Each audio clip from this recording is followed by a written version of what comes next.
Up close and personal गाते हुए देखने का मौका मिला था लाइव एकदम हजारों जवानों के बीच वाघा बॉर्डर पे। जब कारगिल वॉर हुआ तब मैंने दुकान दुकान जाकर पैसे इकट्ठे किए। मैं सिर्फ 7 साल की थी और 7 साल की बच्ची के लिए 25,000 रुपये इकट्ठे कर लेना बहुत बड़ी बात हो गई। उसके बाद से आपकी उम्र नहीं बढ़ी है 8-10 साल हो गए होंगे, मेरी बढ़ गई है, इनकी नहीं बढ़ी है, ये मुझे वैसी की वैसी लग रही है।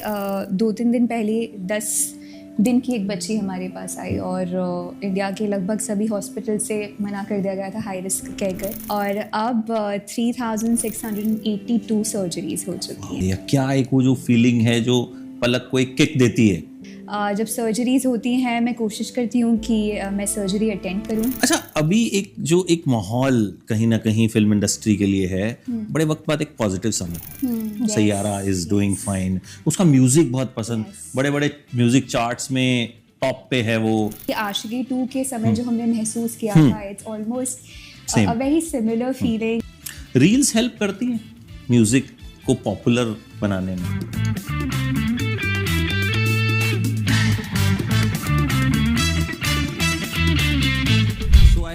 पलक विद मी और we go a long way. हम 7-8 साल पहले हमने एक शो किया था एंड आई थिंक मुझे आपको बहुत अप क्लोज एंड पर्सनल गाते हुए देखने का मौका मिला था लाइव एकदम हजारों जवानों के बीच वाघा बॉर्डर पे। So how are you doing? मैं बहुत अच्छी हूँ, आप बताइए आप कैसे? और उसके बाद से आपकी उम्र नहीं बढ़ी है 8-10 साल हो गए होंगे, मेरी बढ़ गई है, इनकी नहीं बढ़ी है, ये मुझे वैसी की वैसी लग रही है। इसका सीक्रेट क्या है पहले आप ये बताओ, गुड म्यूजिक के अलावा? Thank you for the compliment. तो अभी आजकल क्या चल रहा है म्यूजिक में, आप बताओ, क्योंकि बहुत सारे गाने हम आपके सुनते रहते हैं and we all are fan of your voice. Thank you. So क्या कुछ फिलहाल म्यूजिक में पलक कर रही हैं? बहुत अच्छे अच्छे गाने चल रहे हैं, कॉन्सर्ट्स तो चलते ही रहते हैं और कॉन्सर्ट्स के ज़रिए बच्चों की सर्जरीज चल रही हैं। सो बहुत अच्छी अच्छी चीज़ें हो रही हैं। आई फील कि जो ब्लेसिंग्स हैं वो दिन पे दिन बढ़ती जा रही हैं। जस्ट व्हेन आई फील कि बहुत अच्छा हो गया है कुछ, या एक माइलस्टोन अचीव हो गया है, उससे बड़ी चीज़ आ जाती है, उससे बड़ी ब्लेसिंग आ जाती है। So I feel that yeah, I'm really enjoying life. मैं आज अपनी फ्रेंड को बता रहा था कि I am going to interview Palak, तो उन्होंने कहा कि यार उसकी ज़िंदगी का ना मकसद कितना सही है, बच्चों के लिए व्हाट शी इज़ डूइंग हम सोच भी नहीं सकते। आई मीन हम 15 मिनट इस चीज़ पे हम डिस्कशन करते रहे कि हम अपने जीवन में क्या कर रहे हैं। सो ये जो चीज़ है कैसे आपकी ज़िंदगी में आई and how you are doing so much? I think जिस तरह आपने कहा कि आप और आपके मित्र डिस्कस कर रहे थे इस चीज़ को, वो भावना तो हम सब के अंदर है ही और हम सब कुछ ना कुछ करना चाहते हैं। बट आई फील कि मुझे वो मौका मिल गया और बचपन में ही मौका मिल गया कि मैं उस सोच को इम्प्लीमेंट कर सकूं एक्शन में। बहुत जल्दी एहसास हो गया कि सिंगिंग जो मुझे भगवान की तरफ से देन मिली है, उसके ज़रिए ही मैं बहुत बड़े बड़े काम कर सकती हूँ। जब कारगिल वॉर हुआ तब मैंने दुकान दुकान जाकर पैसे इकट्ठे किए। मैं सिर्फ 7 साल की थी और 7 साल की बच्ची के लिए 25,000 रुपये इकट्ठे कर लेना बहुत बड़ी बात हो गई। वो पहला रियलाइजेशन था। फिर हार्ट पेशेंट्स का मिशन शुरू हुआ और एक अभियान के तौर पर वो मिशन शुरू हुआ, बट बिल्कुल नहीं पता था कि वो मेरी लाइफ का सबसे बड़ा मिशन बन जाएगा। और अब 3,682 सर्जरीज हो चुकी हैं एंड आई फील कि अभी भी मेरे पास बहुत लंबी वेटिंग लिस्ट है। हर रोज़ वेटिंग लिस्ट में नए बच्चे जुड़ जाते हैं। सो जिस तरह आपने कहा, हाँ, एक मकसद तो है ज़िंदगी का और उस मकसद की वजह से ही मैं ये फील करती हूँ कि मेरी लाइफ में स्पेशल ब्लेसिंग्स हैं। जब आप ये करती हैं क्या एक सेटिस्फैक्शन मिलती है, या क्या एक वो जो फीलिंग है जो पलक को एक किक देती है कि हाँ आगे और भी करना है? लाइफ में हमें हमेशा किक चाहिए होती है। आपके 10 गाने सुपर हिट होंगे, फिर आपको लगेगा नहीं, हाँ, और होने चाहिए। आई थिंक वही दैट कीप्स अस गोइंग। तो लेकिन ये जो आप कर रहे हो ये बहुत कम लोग कर पाते हैं, लगातार कर पाते हैं। And along with that musical career जो साथ साथ ये प्रेशर भी है कि गाने आने चाहिए, फैंस भी डिमांड करते हैं, जाहिर है काम भी करना है, पैसा भी आना चाहिए। तो वो एक चीज़ किक क्या देती है आपको जो ये काम आप इतनी शिद्दत से करते हो? बहुत सारी ऐसी अवसर आते हैं मेरे जीवन में, क्योंकि मैं जो चैरिटी का काम करती हूँ वो सिर्फ पैसे देने तक, पैसे डोनेट करने तक सीमित नहीं होता है, क्योंकि मैं एक्टिवली इन्वॉल्व हूँ उन बच्चों से। मेरी मॉम उनके पेरेंट्स से मिलती है टू अंडरस्टैंड कि वाकई में ज़रूरतमंद लोग हैं कि नहीं। फिर उसके बाद मैं डॉक्टर से बात करती हूँ टू अंडरस्टैंड किस बच्चे को पहले सर्जरी की ज़रूरत है। जब सर्जरीज़ होती हैं मैं कोशिश करती हूँ कि मैं सर्जरी अटेंड करूँ, मुझे अंदर आना अलाउड होता है, मैं डॉक्टर्स के साथ खड़ी होती हूँ, सर्जरी परफॉर्म होते हुए देखती हूँ। और फिर उसके बाद जिस तरह पहले भी मैंने कहा है कि जब डॉक्टर अंकल कहते हैं कि बधाई हो पलक, तुम्हारा बच्चा बच गया, आई थिंक वो एक मोमेंट होता है जो भी मैं अपने जीवन में करती हूँ उसे साकार कर देता है। और उसी मोमेंट के लिए मैं जीती हूँ ऑनेस्टली। और जहाँ तक मेरे काम की बात है वो भी कहीं ना कहीं मेरे इस मिशन से जुड़ा है, बिकॉज जब मेरे गानों को आप इतना प्यार देते हैं तो कॉन्सर्ट के रेट्स बढ़ते हैं। और हर एक कॉन्सर्ट की मेरी जो रेम्यूनरेशन होती है वो पूरी सर्जरीज़ के लिए जाती है, तो बच्चों का भी फ़ायदा होता है। तो हर चीज़ इंटरकनेक्टेड है ज़िंदगी में। बट हाँ, वो जो आपने कहा किक वाली ओकेजन्स बहुत सारे आते हैं। नहीं, वो आपने बताया कि जब डॉक्टर बोलता है कि पलक बधाई हो, आपका बच्चा बच गया, सो आई थिंक वो फीलिंग, वो सुन के ही मुझे बहुत एकदम गूज़बम्प्स वाली फीलिंग आ अभी रही मैं है। इनफैक्ट जब यहाँ पर आ रही थी 2-3 दिन पहले 10 दिन की एक बच्ची हमारे पास आई, और इंडिया के लगभग सभी हॉस्पिटल से मना कर दिया गया था हाई रिस्क कहकर। एक हॉस्पिटल में एक डॉक्टर ने अग्री किया कि हम सर्जरी करेंगे, और आज वो बच्ची ठीक होके घर जा रही है, उसका ऑपरेशन भी हो गया। तो मुझे मम्मा ने वीडियो भेजा जो उनको उनके पेरेंट्स ने भेजा, तो मेरा दिल भरा हुआ था। And when I came, I just felt like जब आपको एज ह्यूमन बींग्स हम सबको वो पर्पस चाहिए होता है लाइफ में, हर दिन सुबह उठने के लिए, हर काम को पूरी शिद्दत से करने के लिए। और मैं बस वो पर्पस ही तलाशती रहती हूँ, और मुझे बहुत सारे ऐसे मौके मिलते हैं जहाँ पर मुझे वो फुलफिलमेंट मिलता है।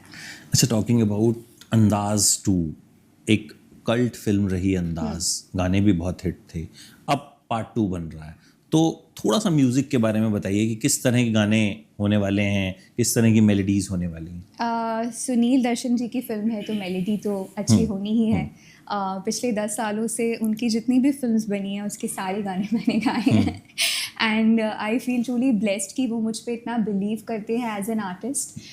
जब भी वो कोई नया प्रोजेक्ट शुरू करते हैं वो सारे गाने मुझे सुनाते हैं और फिर मुझसे गवाते हैं। मुझे सबसे ज़्यादा पसंद है, गाने तो उनके पसंद किए जाते ही हैं लोगों द्वारा, तो that hit, success, numbers, popularity, all that comes later. But जो मुझे सबसे ज़्यादा पसंद आता है वो है प्रोसेस उनके साथ काम करने का, बिकॉज़ जिस तरह वो म्यूज़िक में पर्सनली इन्वॉल्व होते हैं, जिस तरह वो अपने गानों को यूज़ करते हैं अपनी स्टोरी नरेट करने के लिए, जिस तरह उनकी फ़िल्मों में सिर्फ गानों के लिए या एक म्यूज़िक एलिमेंट डाल देते हैं, वैसा नहीं होता है। It's always very meaningful. So I feel कि मुझे बहुत एज एन आर्टिस्ट गर्व महसूस होता है कि वो मुझ पर इतना विश्वास करते हैं। अंदाज़ उनका म्यूज़िक तो सबको पसंद ही था। Whenever you become part of a sequel, there's always a comparison, there's always some relatability that people talk about. So इसमें भी वैसी बातें हो रही हैं, बट मुझे पर्सनली सभी गाने फिल्म के बहुत पसंद हैं।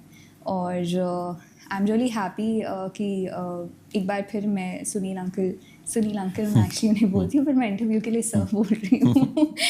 सुनील सर की फिल्म का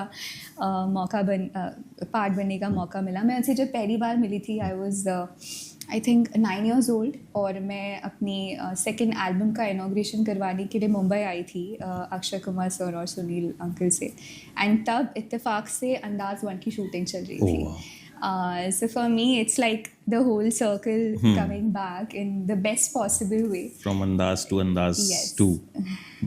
अच्छा, अभी एक माहौल कहीं ना कहीं फिल्म इंडस्ट्री के लिए है, बड़े वक्त बाद एक पॉजिटिव सा माहौल है। सैयारा इज डूइंग फाइन, उसका म्यूजिक बहुत पसंद, बड़े बड़े म्यूजिक चार्ट्स में टॉप पे है वो, यूथ नया talent they are being accepted. तो आपको लगता है कि बाई चांस एक ऐसे टाइम पे ये फिल्म आ रही है जब ऑलरेडी एक माहौल बन गया है अच्छा?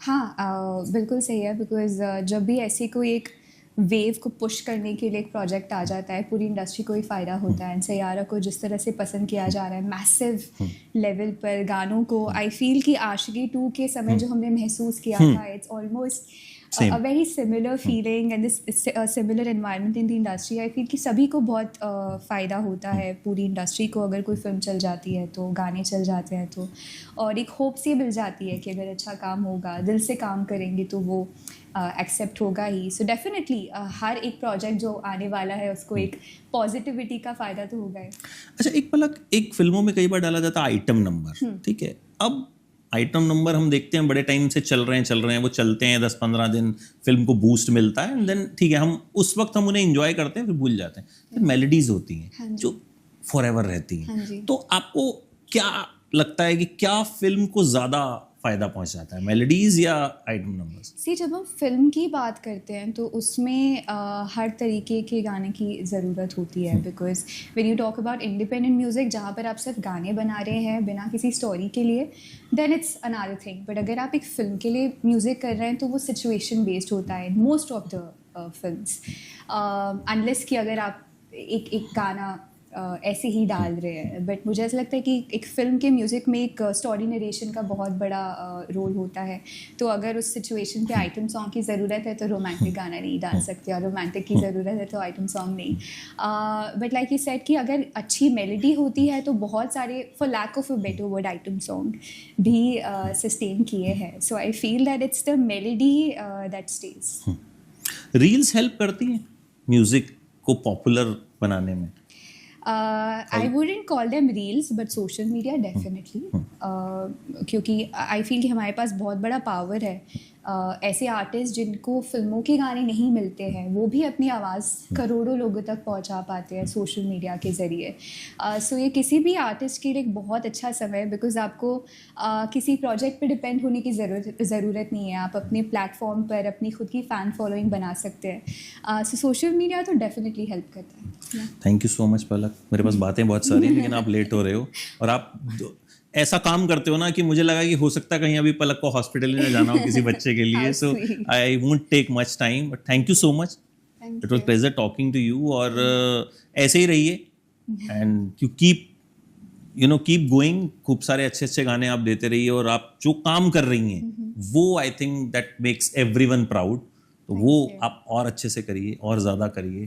Thank you so much.